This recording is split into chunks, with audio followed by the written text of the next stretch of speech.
that's how we learn. All right, let's go to the chapter 14, and it's called Law of Expansion. Growth always increases your capacity.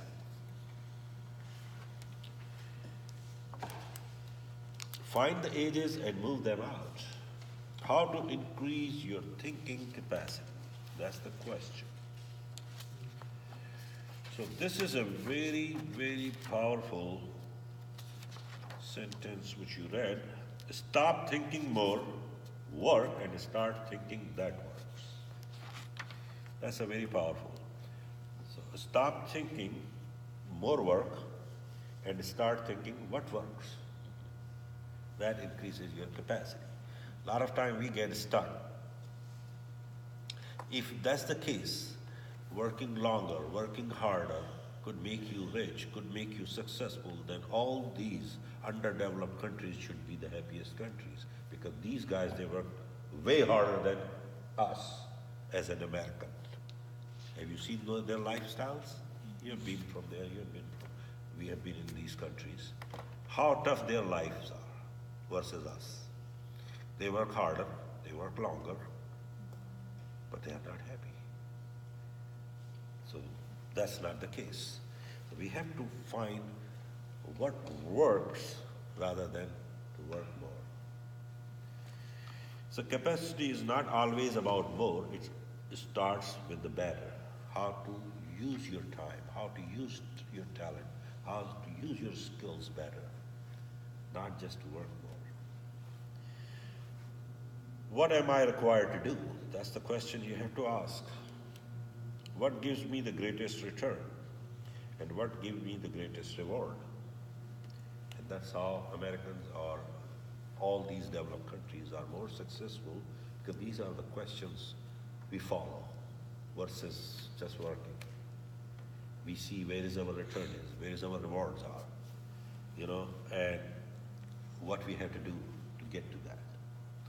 And that's why we are more successful around the world. That's why we call it superpower. That's all.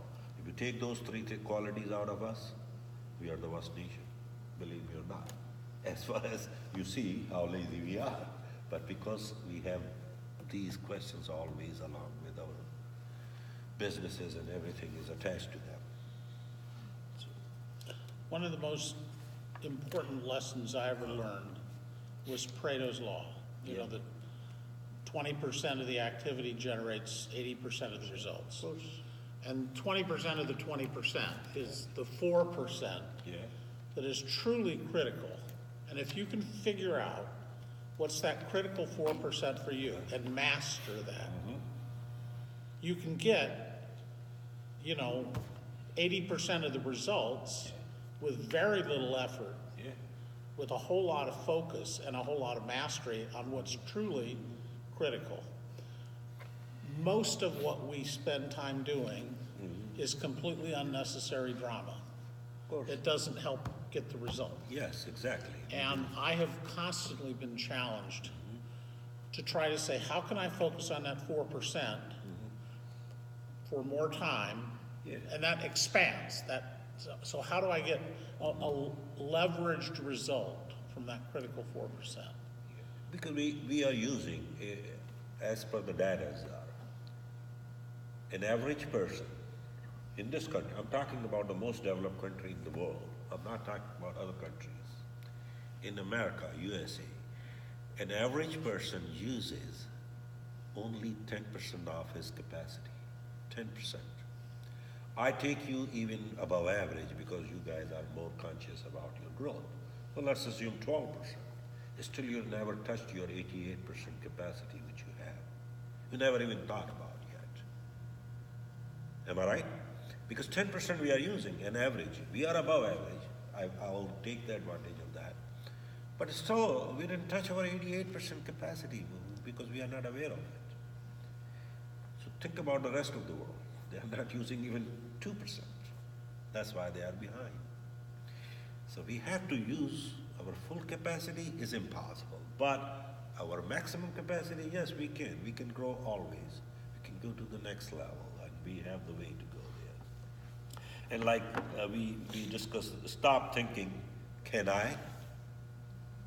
and start thinking, how can I? That increases your capacity. When you ask yourself, can I do this? You're asking a question, but you're also putting a bar in front of you. You're putting a gate right there. Can I? You're giving yourself an out Yes. to say, no, I So can't. you are trying to get out of that situation. But if you say, how can I? How can you already decided? That shows your decision. Because I know I have to do it, now how can I? So you already made a decision there. So this is a capacity from can I to how can I. And if you change your attitude from can I to how can I, think about that result, the capacity which you are going to get to. Think about it. Whatever you do. So the most common reason people do not overcome the odds is they don't challenge them enough. Because you didn't challenge yet. When you say can I, you're not challenging. You're finding an excuse to get out. But when you say how can I, now you're challenging. Let's see, how can I? Ask this question, what would you attempt if you know you could not fail? And that's a really, really great question. You know, this was by Robert Schuller. Got it. We discussed that, remember?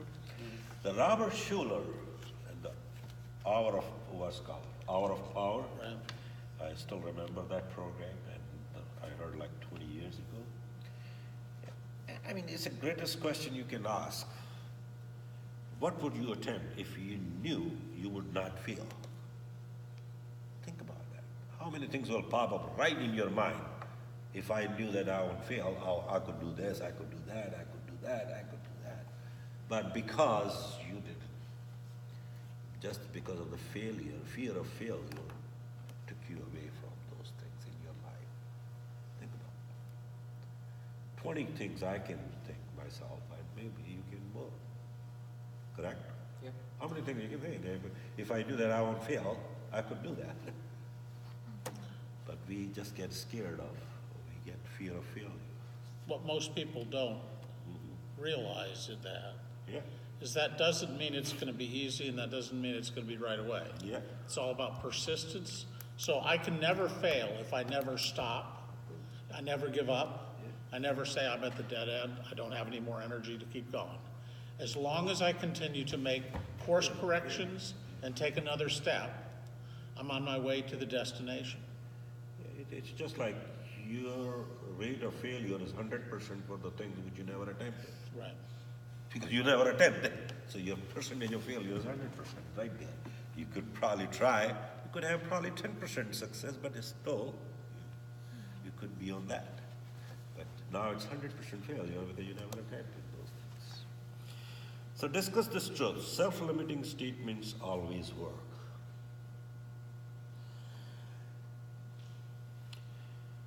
Remember, most systems in nature are on constant readjustment to correct the direction toward the goal.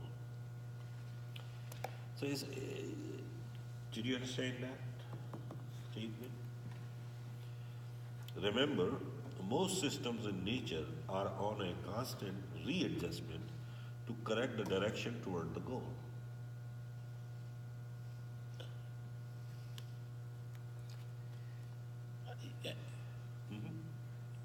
You know, to me, nature always maximizes what's available to it. So the plant doesn't ask how high it should grow, takes the nutrients from the soil and the available sunlight and its ability to reproduce, and it grows to the maximum ability. Human beings are the only ones that might get satisfied doing 20% of what you could do. Like you wake up in the morning, you start sucking oxygen. While you were sleeping, you were sucking oxygen. Did you do any effort for that? It's automatic. It adjusts automatically with your body. Your body temperature adjusts accordingly. Correct? So these are auto corrections. It happens all the time. It's a natural law of natures. Same thing like talked about people sow and reap and all these kinds Well, of and in stuff. nature as well, you go through cycles. Yes. You expect that you're not growing in the middle of winter. No. you expect that your harvesting only comes during the harvest season. You don't try and harvest when it's the springtime, you know? And so we need to understand that our life goes through cycles, Yeah. just like nature does. And we need to say, what's the most important thing that I can be doing at the moment for the condition that I'm in? Yeah. And I not to be trying to harvest in the middle of winter, you know? Yeah, and this is like if you go with the natural clock in your life, and this is my observation, I may be wrong, but maybe you can correct me. 99% people I have seen, the most successful people, the one thing I saw common was they were morning person. 99%. Because it's a natural clock. When sunrise, they wake up. When sun goes down, they go to bed. The people who are going against the natural clock, you will see 90% are failures. I'm a late night guy, I'm a party guy. How many of those party guys are successful? Have you seen them? They're sitting in the bar, they're fighting with each other, correct? And next morning they have a hangover and they get fired so often from their jobs, Talking about nonsense. correct? So my point is, it's all auto adjustment. Nature also provides you too. So if you go by the nature and do the way nature asks you to do, you will see a lot easier to accomplish. So don't confuse the need to correct with failure. So, I mean, there's a difference between failure. If you want to correct a failure, also you need, don't confuse it. You have to go with the natural, and you have to go with the required things which you had to do to become successful or to grow in your life, rather than just trading off things with different things which are not really useful there. It's like a plane too. The plane's going from here to San Diego or California. It Yeah. always goes off course, but then it adjusts itself to go back to its goal. Of course, yeah. So it's something like us get to do. And again, the capacity, law of capacity or law of expansion, like we say, expansion, stop thinking one door and start thinking many doors. If when you get out of one door, there is another door, and there is another door, and there is another door. So don't limit yourself. You don't have any idea about your capacity. Like I said, we didn't even touch our 88% capacity, even as an above average. And average didn't even 90%. So today's a day about love. Stop thinking about one love, and start thinking about Multiple love. Oh yeah, of course. Second Mormon. Said, we are here. I mean, this has been like all day long. I'm just trying to make sure I'm understanding. Of course. I want to follow Mr. Say, that's Maxwell. why I'm allowed to have 4 wives at once. Just don't tell the other 3. Stop thinking one door and start thinking many doors. There are always options. There is more than one way to do something successfully. The odds of arriving anywhere increase with the creativity and adaptability. Movement with the intentionality creates possibilities. Movements with intentionality creates possibilities. Failures and setbacks can be great tools for learning. So never get frustrated with your failure, because failure is giving a detour or a different path to get to somewhere. Because so always think that this is the way, it doesn't work. Let me try the next. Like Edison did that. When they asked him, how come you failed 200 times? He said, no, I never failed 200 times. I learned 200 ways it doesn't work. So that's the attitude you should have about